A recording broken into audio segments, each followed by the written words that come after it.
हरि ओम।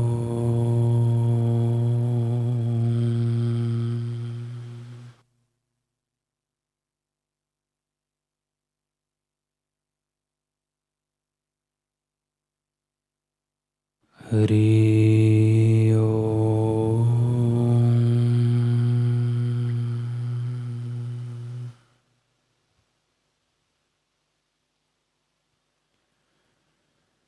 हरि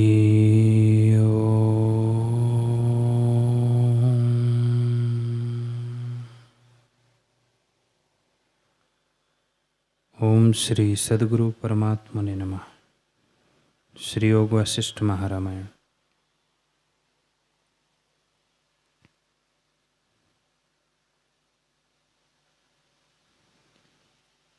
श्री राम जी ने पूछा, हे भगवान, आपने जो सिद्ध के साथ समागम किया था तो आकाश मार्ग में कैसे शरीर से किया? आपका पांच भौतिक शरीर तो पृथ्वी पर पड़ा था और पृथ्वी में अणु रूप हो गया था, फिर आप किस शरीर में विचरे? वशिष्ठ जी बोले, हे राम जी, अंतवाहक शरीर से मैं विचरता फिरा था और उसी से सिद्धों, देवताओं, इंद्र, वरुण और कुबेर के स्थानों में फिरा हूँ, परंतु मुझे कोई ना देखता था, मैं सबको देखता था। संकल्प रचित पुरुष से मेरा व्यवहार हुआ था और किससे कहूँ? राम जी ने पूछा, हे मुनीश्वर, अंतवाहक शरीर तो इंद्रियों का विषय नहीं है, फिर सिद्ध से आपने चर्चा कैसे की और उसने आपको कैसे देखा? वशिष्ठ जी बोले, हे राम, इस प्रकार जो तुम कहते हो तो सुनो। सिद्ध को मैं इसलिए देख पड़ा कि मेरा संकल्प सत्य था। मुझे यह फुरना हुआ कि सिद्ध मुझको देखे और मुझसे चर्चा करे। इससे उसने मुझको देखा और उसका संकल्प भी मुझ में आया।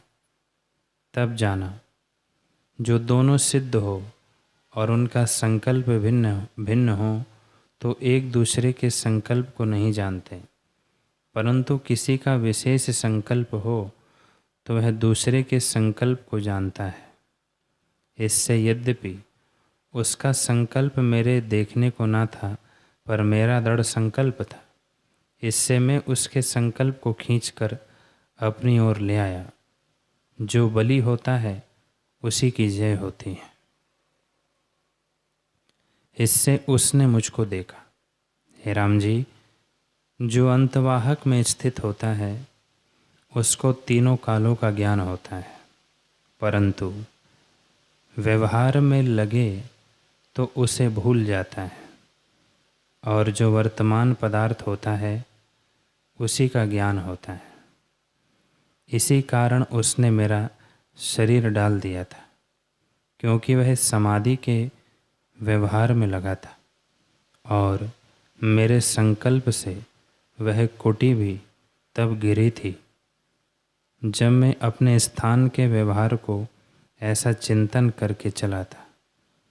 जो मैं चिंतन में ना होता, अंतवाहक शरीर में होता और उस कुटी का भविष्यत विचार उस संकल्प को रहने देता तो वह सिद्ध ना गिरता, पर मैं तो और ही व्यवहार में लगा था। इससे अंतवाहक शरीर भूल गया, जिससे वह कुटी गिर पड़ी और सिद्ध भी गिर पड़ा।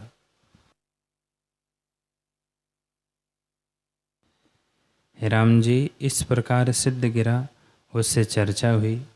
तब मैं वहाँ से चला और अंतवाहक शरीर से आकाश मार्ग में फिरने लगा। सिद्धों के समूह और देवता, विद्याधर, गंधर्व, किन्नर, ऋषि मुनि, वरुण, कुबेर, इंद्र, यम आदि सभी के स्थान देखे, परंतु मुझको किसी ने ना देखा। मैं बड़े बड़े शब्द करता कि किसी प्रकार कोई शब्द सुने और मुझको देखे, परंतु मेरा शब्द कोई ना सुनता और ना कोई मुझको देख पाता। जैसे स्वप्न में कोई शब्द करे तो उसका शब्द कोई जागृत मनुष्य नहीं सुनता, और जैसे न संकल्प वाला दूसरे के सृष्टि व्यवहार का शब्द नहीं जानता, वैसे ही मुझको कोई ना जानता था। हे राम जी, इस प्रकार मैं प्रथम आकाश में पिशाच किनाए विचरा, फिर दैत्यों के स्थानों में विचरा। मैं सबको देखता था पर मुझको कोई ना देख पाता था। राम जी ने पूछा, हे भगवान, पिशाच का शरीर, जाति और क्रिया कैसी होती है? उनके रहने का स्थान कौन है? वशिष्ठ जी बोले, हे राम जी, पिशाच की कथा से कुछ प्रयोजन ना था, तथापि तुमने प्रसंगवश पूछा है, इससे मैं कहता हूँ, पिशाच का आकार नहीं होता, वे जो रूप रखते हैं सो सुनो। कई तो आकाश की नाई शून्य होते हैं और परछाई की नाई डराते हैं, कई शुकर और कई काक रूप रखकर स्थित होते हैं। ऐसे रूप रख वे विचरते हैं और सबको देखते और जानते हैं, पर उनको कोई नहीं जानता। शीत उष्ण से भी वे दुख पाते हैं, और इच्छा, द्वेष, लोभ, मान, मोह, क्रोध आदि विकार उनमें भी रहते हैं। शीतल जल और अच्छे भोजन की वे भी इच्छा करते हैं, और नगरों, वृक्षों और दुर्गंधपूर्ण स्थानों में भी रहते हैं। कहीं सियार होकर दिखाई देते हैं और कहीं श्वान होकर दिखते हैं। मन में भी प्रवेश करते हैं, और मंत्र पाठ, दान आदि से जो वश होते हैं, वे भी अपनी अपनी वासना के अनुसार होते हैं। इनमें भी उत्तम, मध्यम और नीच होते हैं। जो उत्तम हैं वे देवताओं के स्थानों में, मध्यम मनुष्यों के स्थानों में और नीच नरकों में रहते हैं। इनकी उत्पत्ति अचेत्य चिन्मात्र से, जो दृश्य से रहित शुद्ध चैतन्य है, हुई है। हे राम जी, सबका अपना रूप वही चैतन्य सत्ता कल्प वृक्ष की नाई है। उसमें जैसी जैसी वासना होती है, वैसा ही वैसा पदार्थ होकर भासित होता है। हे राम जी, ना कहीं पिशाच है और न जगत, ब्रह्म सत्ता ही ज्यों की त्यों अपने आप में स्थित है। शुद्ध आत्म तत्व मात्र में किंचन अहम होकर फुरा है, उसी को जीव कहते हैं। उस अहम की दृढ़ता से मन फुरा है। वह मन ब्रह्मा रूप होकर स्थित हुआ है। उस ब्रह्मा ने मनोराज से आगे जगत उत्पन्न किया है, और ब्रह्मा ही जगत रूप होकर स्थित हुआ है। वह ब्रह्मा ब्रह्म में स्थित है। हे राम जी, ब्रह्मा का शरीर अंतवाहक और केवल आकाश रूप है, और उसके दृढ़ संकल्प से आदि भौतिक जगत दृढ़ हुआ है। उसी मन से और मन हुआ है। हे राम जी, जैसे ब्रह्मा का शरीर अंतवाहक है, वैसे ही सबका शरीर अंतवाहक है, परंतु संकल्प की दृढ़ता से आदि भौतिक भासित होता है, और सब मन रूप है। परंतु दीर्घ काल का स्वप्न है, वह जागृत होकर स्थित हुआ है, इससे दृढ़ भासित होता है। जिनको शरीर में अहंकार है, उनको जगत आदि भौतिक भासित होता है, और जो प्रबोध रूप है, उनको सब जगत संकल्प रूप है। वास्तव में कुछ उपजा नहीं, ना तुम हो, ना मैं हूँ, ना ब्रह्मा है और ना जगत है, सभी ब्रह्म रूप है। जैसे आकाश और शून्यता में, अग्नि और उष्णता में, वायु और स्पंद में कुछ भेद नहीं, वैसे ही ब्रह्म और जगत में कुछ भेद नहीं। ब्रह्म और जगत दोनों अज है। ब्रह्मा और जगत दोनों अज है, न ब्रह्मा ही उपजा है और न जगत ही उपजा है, दोनों ही ब्रह्म रूप है। जो ब्रह्म से भिन्न दिखता है वह भ्रांति मात्र है।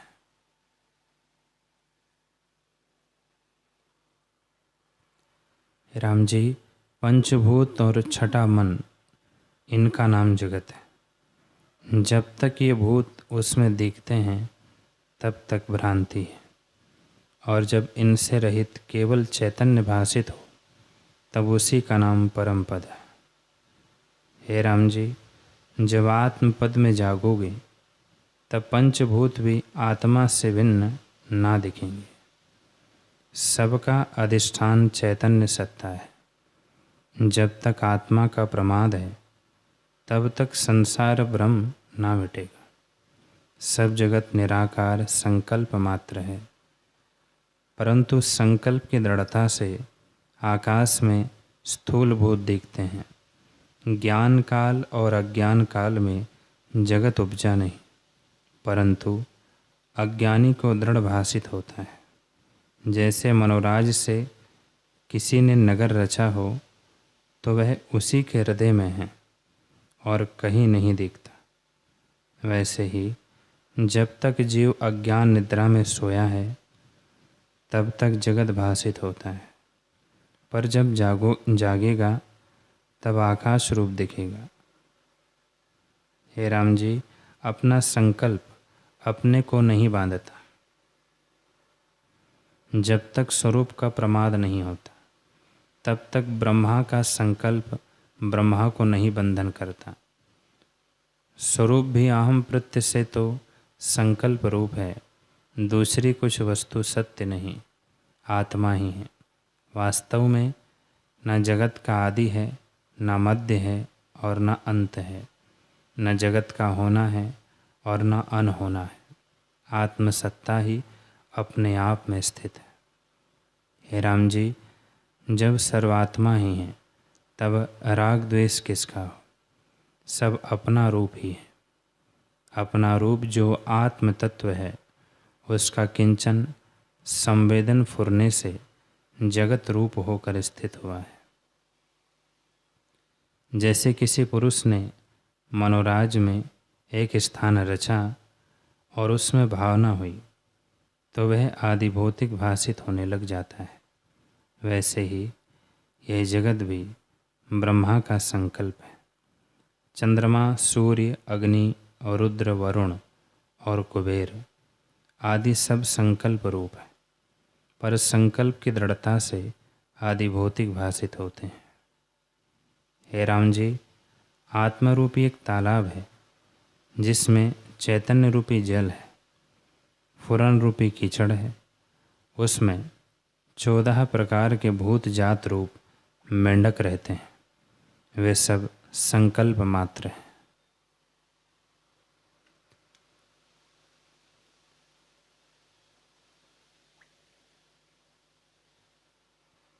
हे राम जी, आकाश में एक आकाश क्षेत्र है जिसमें शिला उत्पन्न होती है।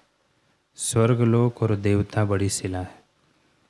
एक उनमें उज्ज्वल शिला है, वह ज्ञानवान है। मध्यम शिला मनुष्य है, नीच शिला तिर्यक आदि योनि है। सो भी निर्बीज अर्थात कारण से रहित है।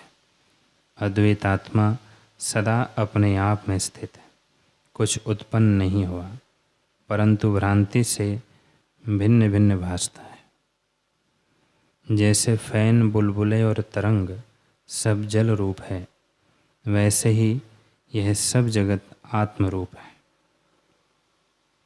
जैसे स्वप्न और संकल्प की सृष्टि कारण बिना होती है, वैसे ही यह जगत कारण बिना संकल्प से उत्पन्न हुआ है। जैसे ब्रह्मादिक हुए हैं वैसे ही पिशाच भी प्रकट हुए हैं।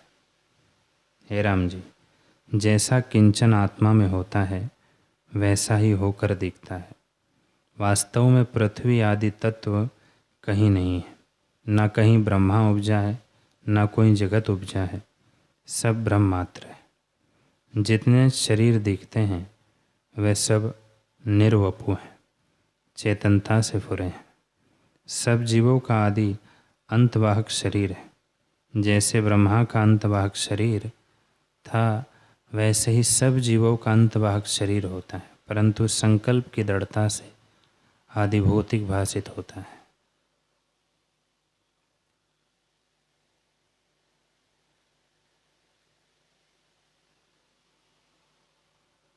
हे राम जी, सब जीवों का अपना अपना भिन्न भिन्न संकल्प है।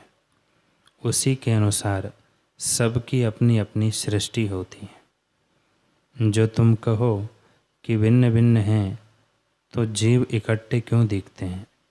चाहिए तो यह है कि अपनी अपनी सृष्टि में हो। तो इसका उत्तर यह है कि जैसे एक नगरवासी और नगर में जाए और एक नगरवासी और में आवे और दोनों जाकर इकट्ठे बैठें, वैसे ही सब जीव इकट्ठे दिखते हैं, पर उनके इकट्ठे होने पर भी इसकी सृष्टि को वह नहीं देखता और उसकी सृष्टि को यह नहीं देखता। जैसे स्वप्न में जो भिन्न भिन्न भूत जात होते हैं, वे अनुभव में इकट्ठे दिखते हैं और एक अनुभव में भिन्न भिन्न होते हैं, एक दूसरे की सृष्टि को नहीं जानते। जीव को अंतवाहक भूल गया है, इससे आदि भौतिक दृढ़ हो रहा है। जैसा अनुभव में अभ्यास होता है वैसा ही दिखता है। जहाँ पिशाच होता है वहाँ अंधकार भी होता है। जो मध्याह्न का सूर्य उदय हो और पिशाच आगे आवे तो अंधकार हो जाता है, ऐसा तम रूप वह होता है। जैसे उल्लूकादिक को प्रकाश में अंधकार होता है, वैसे ही अनेक सूर्यों का प्रकाश हो तो भी पिशाच को अंधकार ही रहता है। हे राम जी, जैसा उनमें निश्चय होता है वैसा ही भान होता है, क्योंकि उनका ओजतम रूप है। जैसा किसी को निश्चय होता है वैसा ही भासता है। मुझको तो सदा आत्मा का निश्चय है, इससे मुझे सदा आत्म तत्व का भान होता है। जैसे पिशाच पांच भौतिक शरीर से रहित चेष्टा करते हैं, वैसे ही मैं पांच भौतिक शरीर से रहित आकाश में चेष्टा करता रहा।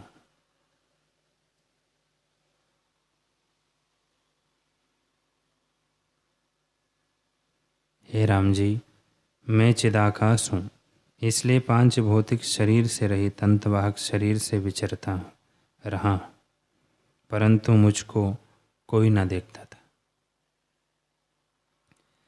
चंद्रमा, सूर्य, सहस्र नेत्र वाले इंद्र, सिद्ध, गंधर्व, ऋषिवर, मुनीश्वर, ब्रह्मा, विष्णु और रुद्र भी इस चरम दृष्टि से मुझे न देख सके और मैं सबको देखता फिरता था।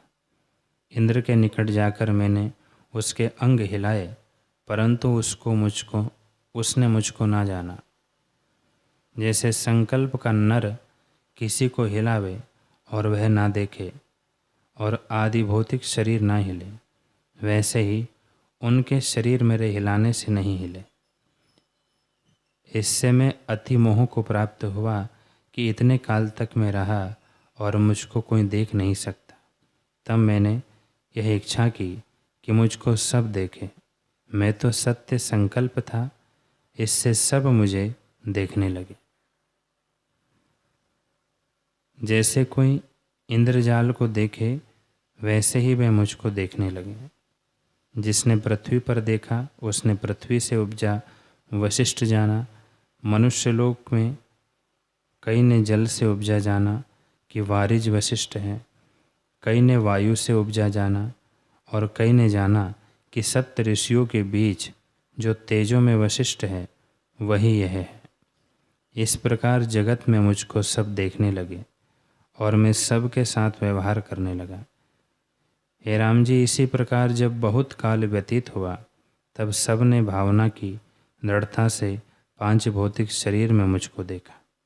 सबको प्रथम वृतांत भूल गया, आदि भौतिकता दृढ़ हो गई। जैसे अज्ञान से जीव स्वप्न के नर को आदि भौतिक देखता है, वैसे ही मेरे साथ उन्होंने आकार देखा, पर मुझको सदा अपने स्वरूप में अहम प्रत्यय से भिन्न कुछ द्वैत न भासित होता था। क्योंकि मैं ब्रह्म रूप था। मेरा वशिष्ठ नाम ऐसा है जैसे रस्सी में सर्प का भ्रम होता है। मैं तो चिदाकाश रूप हूँ, पर औरों को वशिष्ठ की प्रतीति उपजी है। हे राम जी, तुम सरीखों को मेरा आकार दिखता है, पर मुझको आदि भौतिक और अंतवाहक दोनों शरीर चिदाकाश का किंचन भासते हैं। मैं सदा अद्वैत रूप निराकार हूँ।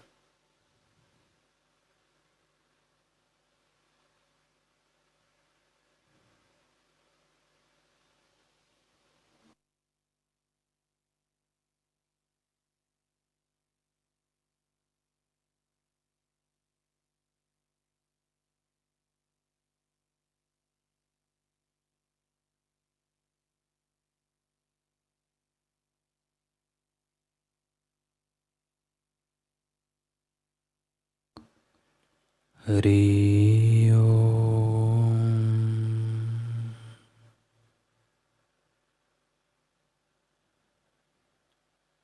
हरि ओम।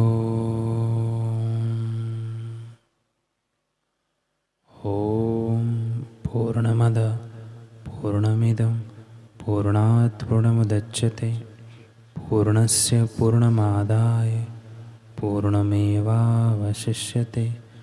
ओम शांति शांति शांति।